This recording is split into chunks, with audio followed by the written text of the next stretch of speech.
This really is an extraordinary story. You know, we just heard yesterday in an interview with Fox News, the Saudi foreign minister saying this was all a terrible mistake. But let me tell you, Turkish officials here are convinced that the killing of Jamal Khashoggi was a premeditated murder. And they're now telling CNN that they even believe the Saudis went to the extent of sending a body double here to pose as Khashoggi, leaving the consulate in an attempt to cover up the killing. CNN has obtained exclusive surveillance footage. It is part of the government investigation, and it appears to show, Allison, just that. Take a look.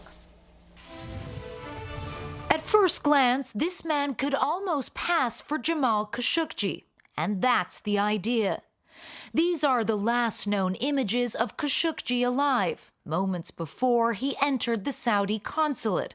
Take a look. Same clothes, same glasses and beard, similar age and physique, everything except the shoes.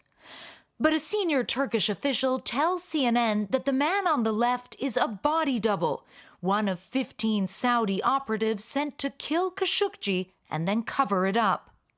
His name is Mustafa al-Madani. Surveillance cameras capture him arriving at the consulate in a plaid shirt and jeans at 11:03. With an accomplice.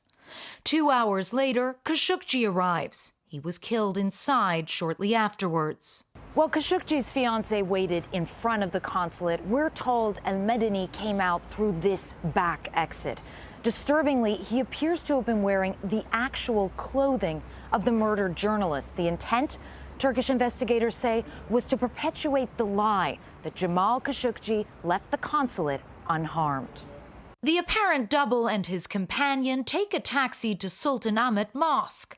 It's one of Istanbul's main tourist attractions and an easy place to get lost in a crowd. The men head to the bathroom. The accomplice carries a plastic bag. When they emerge, al-Madani is wearing his own clothes again. And just like that, Jamal Khashoggi has disappeared forever, or so the Saudis would have had the world believe. Little did they know Turkish authorities would quickly uncover the cover-up. From their next stop at a nearby restaurant, where al-Madani appears to have ditched his fake beard, to a dumpster, where the men finally dump the plastic bag. The senior official says investigators believe it likely contained Khashoggi's clothes. As they head back to their hotel, the pair appear visibly relaxed. Their mission is complete.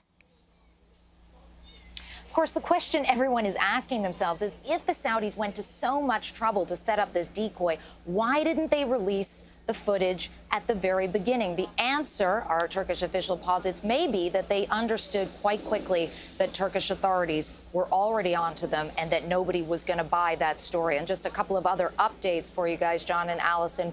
We know today there are more employees of the consulate being interviewed by the Turkish prosecutor's office. And we also expect to hear from Turkish President Erdogan tomorrow. Will be very interesting to hear what he has to say. John and Allison. All right, Calissa Ward, remarkable reporting. Thank you very much. Stay with us. Want to bring in congressional reporter for the Washington Post, Karin Demirjian, and CNN senior political analyst John Avalon. And let's just throw up on the screen so people can see the split screen here.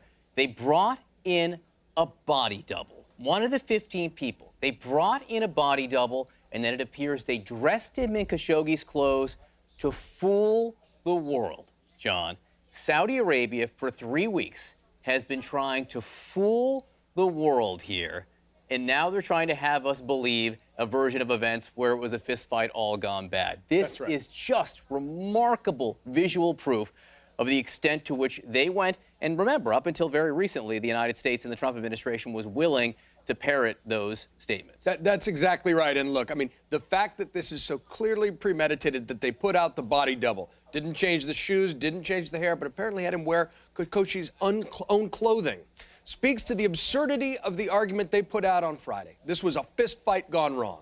You don't bring a bone saw to a fist fight, you don't bring 15 folks to a fist fight, and you don't have a body double ready and waiting to create an alternative version of events. And Karin, you have reporting on this as well. It doesn't take 3 weeks to come up with an excuse that this was a fist fight gone wrong. I mean, it's just obviously, this is the smoking gun. We've been waiting for a smoking gun of the premeditation. I think bringing a body double and dressing them in the victim's clothing is possibly as good of a smoking gun as you're ever going to get. I mean, it suggests that there certainly was, that somebody was, if someone was on hand to be him, then yeah, that doesn't look very good for the explanation that this all just happened on the fly. And you're right. I mean, it's very implausible that this all happened in a fist fight, given that the Saudis had an alternate explanation that they've trotted out for the first few weeks of all the scrutiny over this. I mean, if it had just been, okay, we're investigating this, then maybe, okay, but that nobody really believes this version of events. Nobody's said that they do, at least, except for the president. And this is going to be additional evidence that the Saudi explanation is incredibly suspect and put the administration in a very tight spot to have to respond in some way, which pretty much everybody else in the political apparatus of the country wants the president to do. And Clarissa Ward, once again, first of all, phenomenal reporting here. And the visual here just proves how laughable. It's beyond I keep using that word because it's so shocking. It's not laughable at all. It's shocking and offensive what the Saudis have tried to perpetrate on the world for the last few weeks. And again, you see it right there.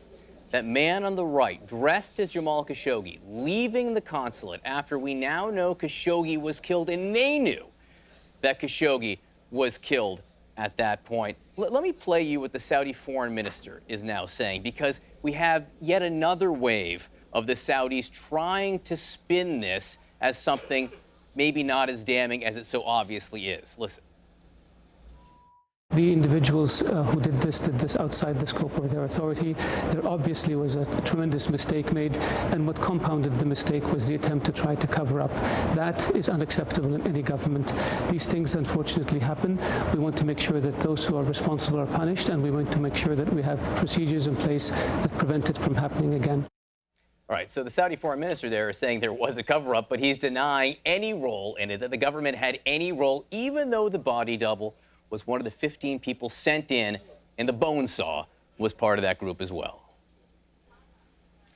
Well, and also, John, I think we have to take into consideration here, you could argue, or maybe the Saudis will try to argue, this was improvised. He was suddenly killed. They didn't know what to do. But al-Madani is 57 years old. All those other operatives, for the most part, were in their 20s and 30s.